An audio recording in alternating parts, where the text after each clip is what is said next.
Tell your children about your deepest, darkest faults. If you don't, they gonna do it. I 100% sure feel like that now. If you don't tell your kids about your past and how it affected you and how you got groomed and how this and how that and this happened to you and you went here, I'm talking about all of it. If you don't talk about your child about all of it, it's gonna come back to them. She just said it too. She said, the devil does not have new tricks. The devil does not have new tricks. The devil plays the same tricks on your kids, on your kids' kids, on your kids' kids' kids. The same exact tricks. Beautiful rising, beautiful rising. Real quick video. I get to start my babies in daycare and I don't know how to feel about it. So I wanted to make a video about it. Say hi. Got food all on this shirt, man. I wanted to get into a story that I saw on Threads. It was pretty much a creator talking about her business and a family that works for her and kind of what transpired because of the need of daycare. In a couple of my old videos, I talked about like daycare and having assistants and having a tribe, not realizing that one day or eventually you may not have a tribe.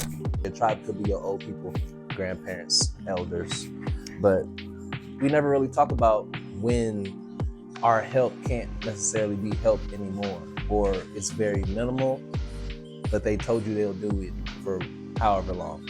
The thing is, I wouldn't expect old people to love for it, and actually being able to do it is completely different.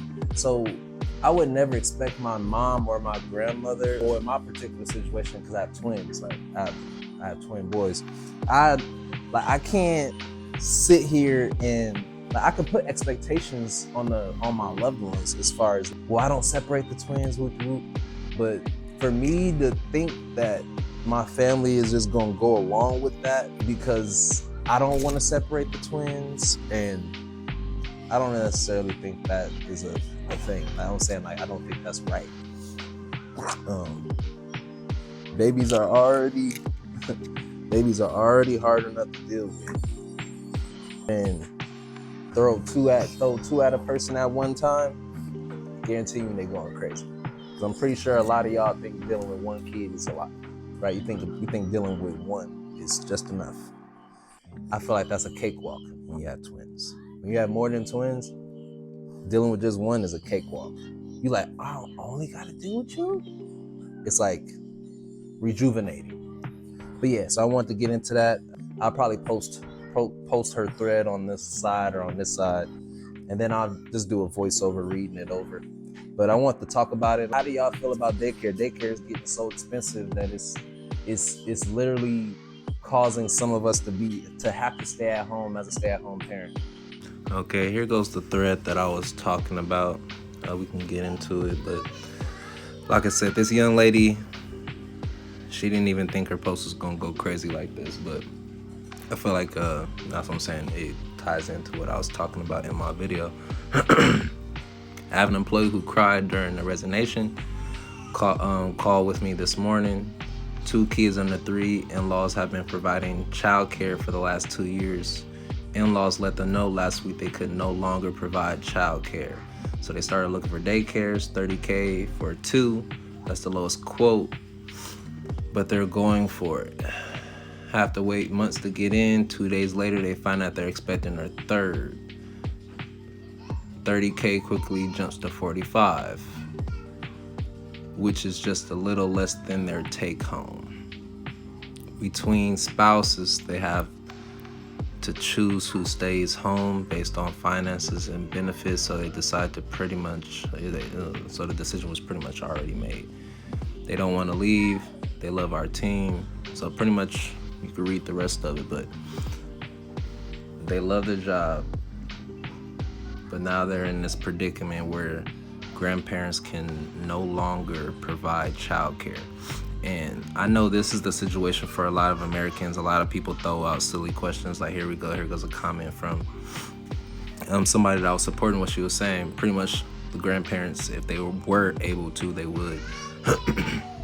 But like she said, her grandparents pretty much told her that they can't provide it anymore. And that's what I was saying in my video. What do we do when we can't, when our grandparents or our parents can't provide that assistance that we need, and we actually have to pay for it, or it's not discounted, and this is the real world that we deal with. And there's a lot of people that they rather sit back on all kinds of assistance, and it's made possible, sadly it's made possible, but all this assistance, and then you don't really push yourself,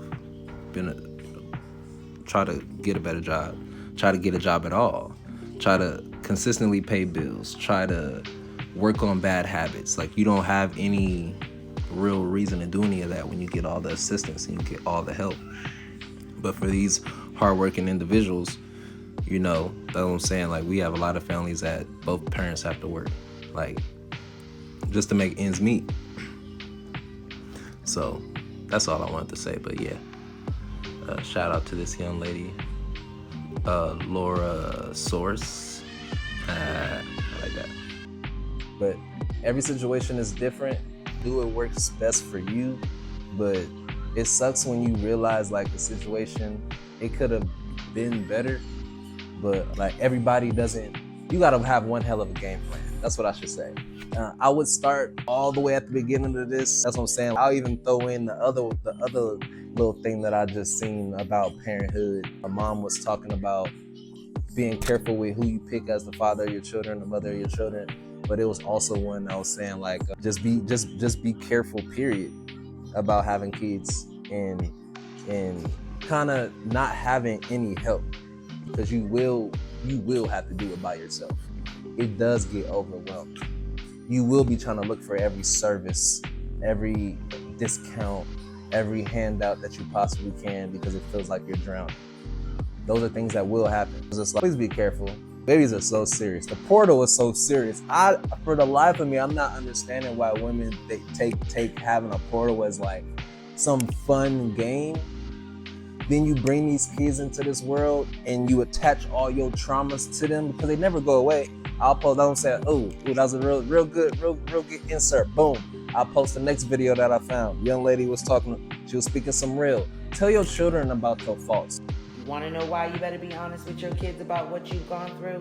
Because the devil has no new tricks. He just recycles them. And them generational curses that were fighting you and you had to get through, they're going to come for your children as well. And you got to share with them what you've experienced, or else they may not overcome it like you did. Krishan is a perfect example of this, where clearly she was born to parents, as she says, were substance abusers, in a toxic situation, not feeling loved. And here she is getting into substance abuse, having a child that might be affected because of it, in a toxic relationship, fighting and doing everything she can do to try to feel love. This thing goes around that way. It's a spiritual warfare. And it's sad because a lot of young people think they just out here living free. They don't know what they're up against when they get out that door. One time I was kicking it with my mom, telling her, being real with her about when I was in New York and I was struggling, and I answered an ad in a paper thinking it was like a social agency, something like that, yo. Whole time it was a adult agency, where when I got there, the sister told me to go upstairs, take off my clothes. I was like, what? I had to run up out of there. Whole time my mom is like, when she was 18, 19 years old, her and my cousin were trying to go model. Went to an agency thinking it was a modeling agency. She said after like 2-3 days of some fake training, it was that type of agency as well. If you are a father and you know hustling and certain things came to you, you got to talk to your children, because it's just going to show up a different way. It may not be hustling what you was hustling, but it'll be hustling something else. It's like a mother who got caught up in 304, and you got to talk to your child about how that thing gonna come to her. Every woman, a lot of women have been tempted that way. You got to talk to your child about those things, because when it comes to her door, she has to be able to see it and overcome it. You know what I'm saying? That's real love. Tell your children about your deepest, darkest faults. If you don't, they gonna do it. I 100% sure feel like that now. If you don't tell your kids about your past and how it affected you and how you got groomed and how this and how that and this happened to you and you went here, I'm talking about all of it. If you don't talk about your child about all of it, it's gonna come back to them. She just said it too. She said, The devil does not have new tricks. The devil does not have new tricks. The devil plays the same tricks on your kids, on your kids' kids, on your kids' kids' kids. The same exact trick. If you don't talk to them, this is what I'm saying. Let's just think. Let's think about it. Take a second. Generational curses, generational trauma.